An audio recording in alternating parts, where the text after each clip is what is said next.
Question number 3 देखते हैं। Question number 3 के अंदर गुलाब जामुन की बात हो रही है। इसके अंदर क्या बोल रहा है, एक गुलाब जामुन है, उसके अंदर 30% सिरप है। 30% क्या है, सिरप। और टोटल कितने गुलाब जामुन है, 45 गुलाब जामुन है। ठीक है जी। और एक गुलाब जामुन की जो शेप है वो किस तरीके से बोल रहा है, सिलेंड्रिकल शेप है। सिलेंड्रिकल शेप के एंड पे स्फेरिकल एंड है, हेमिस्फेरिकल एंड है। हेमिस्फेरिकल एंड जो है इसके वो हेमिस्फेरिकल है। तो ये सिलेंडर हो गए और दोनों एंड पे हेमिस्फेयर अटैच हो रखे, वो इस तरीके का कुछ हमारा गुलाब जामुन है। ये दिखा भी रखा है इन्होंने, देखो क्या बोल रखा है, each shaped like a cylinder with two hemispherical end, with two hemispherical and. Clear हो गया। तो यहां पर देखो इन्होंने क्या देखा है, हेमिस्फेयर की हाइट दे रखी है हमारे पास with hemispherical end with length 5 centimetre and diameter 2.8 centimetre. इस गुलाब जामुन की बात कर रहा है कि भाई गुलाब जामुन की जो हाइट है वो लेंथ कितनी है, इसमें लेंथ है इसकी 5 सेंटीमीटर। तो यहां से लेकर यहां तक 5 सेंटीमीटर इस गुलाब जामुन की लेंथ है और डायमीटर 2.8 सेंटीमीटर है। फाइनली हमारे को निकालना है कि 45 गुलाब जामुन के अंदर टोटल 30% सिरप कितना होगा, है ना। फिर एक बारी दोबारा से समझो, जल्दी जल्दी क्वेश्चन समझा देता हूं। एक गुलाब जामुन है जो सिलेंड्रिकल शेप में है विद टू हेमिस्फेरिकल एंड, ठीक है। इसका डायमीटर 2.8 सेंटीमीटर दे रखा है और जो एक गुलाब जामुन की लेंथ है वो 5 सेंटीमीटर है। ऐसे ऐसे कितने गुलाब जामुन है, 45 गुलाब जामुन है। 45 गुलाब जामुन में 30% क्या है, सिरप। तो 30% सिरप कितना है 45 गुलाब जामुन में, ये पूछ रहा है। ठीक है, तो सबसे पहले मैं क्या करूंगा, 45 गुलाब जामुन का वॉल्यूम निकाल देता हूं। 45 गुलाब जामुन का वॉल्यूम निकालने के लिए पहले एक गुलाब जामुन का वॉल्यूम निकाल देते हैं। अब वॉल्यूम ऑफ 1 गुलाब जामुन कितना होगा, मैंने आपको बताया था। वो इसमें देखो जितनी भी शेप अटैच्ड होती है सबका वॉल्यूम ऐड हो जाता है। तो सिलेंडर का वॉल्यूम और 2 हेमिस्फीयर का वॉल्यूम, तो volume of cylinder plus volume of 2 hemisphere. ठीक है, volume of cylinder plus volume of 2 hemisphere. अच्छा, तुम्हें यह भी पता होगा जैसे कोई हेमिस्फीयर है, इसका जो रेडियस होता है, रेडियस वही उसकी हाइट होती है, क्योंकि वो ये भी रेडियस है ना, ये भी रेडियस है। अब रेडियस देखो यहाँ पे, देखो ये 2.8 डायमीटर है, तो रेडियस कितना हो गया 1.4 सेंटीमीटर। तो इसकी हाइट भी कितनी हो गई 1.4 सेंटीमीटर। तो 5 सेंटीमीटर में से 1.4 सेंटीमीटर तो हेमिस्फीयर की हाइट है, और यहाँ पे भी 1.54 सेंटीमीटर जो होगी, 1.4 सेंटीमीटर रेडियस है, तो यहाँ पे 1.4 सेंटीमीटर हाइट किसकी होगी, हेमिस्फीयर की। तो टोटल लेंथ दे रखी थी 5 सेंटीमीटर। इस 5 सेंटीमीटर में से जो हेमिस्फीयर की हाइट है वो माइनस कर दो, तो 1.4 ये 1.4 ये, तो 2.8 माइनस हो जाएगी 1.41। ठीक है, तो ये वाली जो हो जाएगी ये हो जाएगी मेरी 2.2 सेंटीमीटर, है ना। तो सिलेंडर की हाइट आ जाएगी 2.2 सेंटीमीटर। समझ में आ गया। ये टोटल 5 सेंटीमीटर थी। इस टोटल 5 सेंटीमीटर में गुलाब जामुन के अंदर आपके 2 हेमिस्फेरिकल एंड थे, उनकी हाइट मैंने माइनस कर दी इसमें से, और दोनों की हाइट माइनस करके सिर्फ सिलेंडर की हाइट पता चल गई मुझे। तो हमारी इस हेमिस्फीयर की हाइट है 1.4, इसकी भी है 1.4, 1.4 1.4 2.8, टोटल 5 में से 2.8 माइनस करके 2.2 आ जाएगा। कितना आ जाएगा 2.2। वो क्या आई, सिलेंडर की हाइट आई। ठीक है, तो वॉल्यूम ऑफ जो इसमें हाइट ऑफ सिलेंडर आ गया वो 2.2 आ गया। तो वॉल्यूम ऑफ सिलेंडर की अगर मैं बात करूं तो फॉर्मूला कितना होता है, पाई आर स्क्वायर एच, और एक स्फीयर का वॉल्यूम कितना होता है हेमिस्फीयर का, 2/3 पाई आर क्यूब, और ऐसे ऐसे कितने हैं 2, तो 2 से कर दिया मैंने मल्टीप्लाई, 2 से मैंने क्या कर दिया मल्टीप्लाई। ठीक है, इसमें कुछ कॉमन आ रहा है। अब देखो रेडियस दोनों का सेम था, तो इसीलिए मैंने दोनों की नोटेशन में आर, स्मॉल आर लिया है। ठीक है, इधर भी आर है और इधर भी आर। ठीक है, तो पाई कॉमन आ रहा है इसमें और आर स्क्वायर कॉमन आ रहा है, तो एच यहाँ पे रह गया 4/3 पाई आर स्क्वायर कॉमन आ गया, तो एक आर यहाँ पे बचेगा। ठीक है, यहाँ पे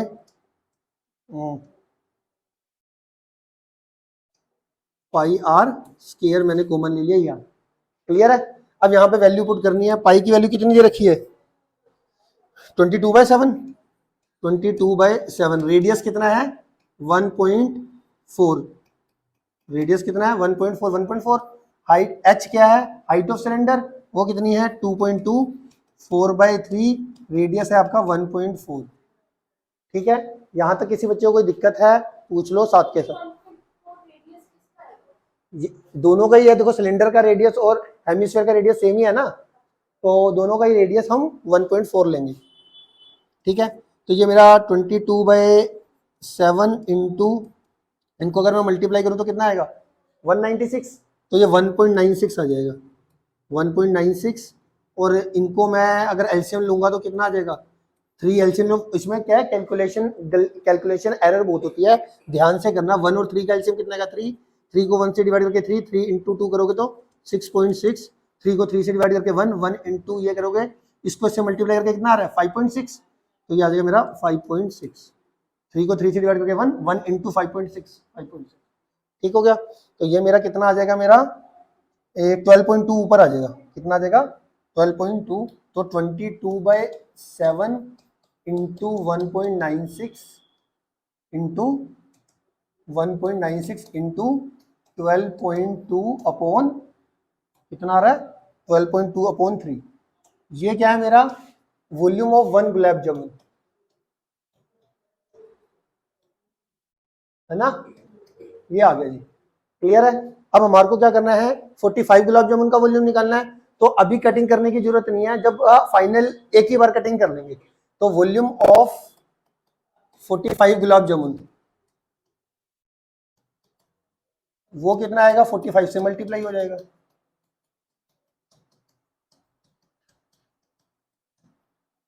ठीक है 45। अब ये मेरा 45 से मैंने इसको मल्टीप्लाई कर दिया, तो 45 गुलाब जामुन का वॉल्यूम ये आ गया। अब 45 गुलाब जामुन की में भी हमने क्या क्वेश्चन में क्या बोल रखा था 30% सिरप निकाल, हमारे को सिरप निकालना है कि 45 गुलाब जामुन में सिरप कितना है।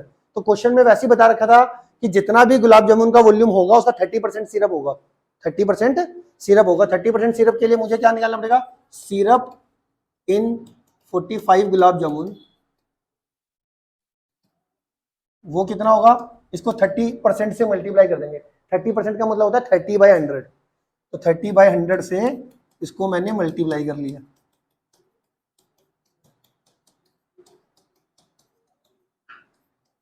ठीक है। अब अगर आप कुछ काटना चाहते हो तो काट सकते हो, जैसे ये 7 से कटिंग हो सकती है, 7 2 जा 14, बचेगा कितना हमारे पास 5, 7 8 जा 50, 6 तो 2.8 तो ही आ जाएगा, है ना, कितना आ जाएगा 2.8। 3 से ये 45 कैंसिल करके 15 आ जाएगा, ठीक है जी। और देख लो और कुछ कट रहा है, ये 100 बच रहा है, आप इसको 100 को आप मती सिंप्लीफाई करो तो ठीक है, ये एक जीरो से एक जीरो काटना चाहते हो वो काट दो, ठीक है।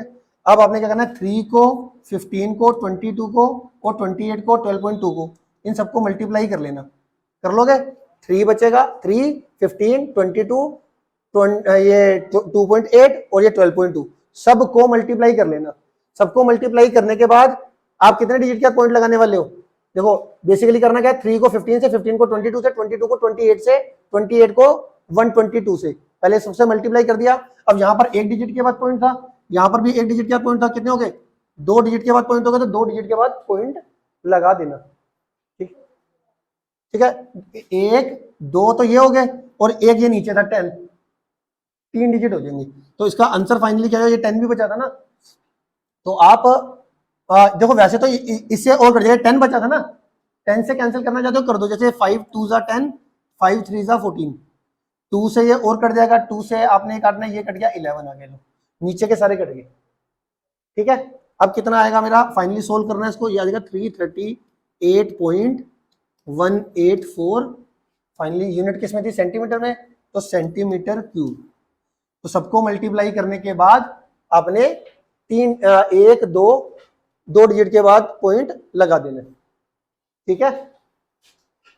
फिलहाल के लिए जब आप ये आ जाएगा ऑलमोस्ट 338.18 अप्रोक्सीमेटली सोल्व करके,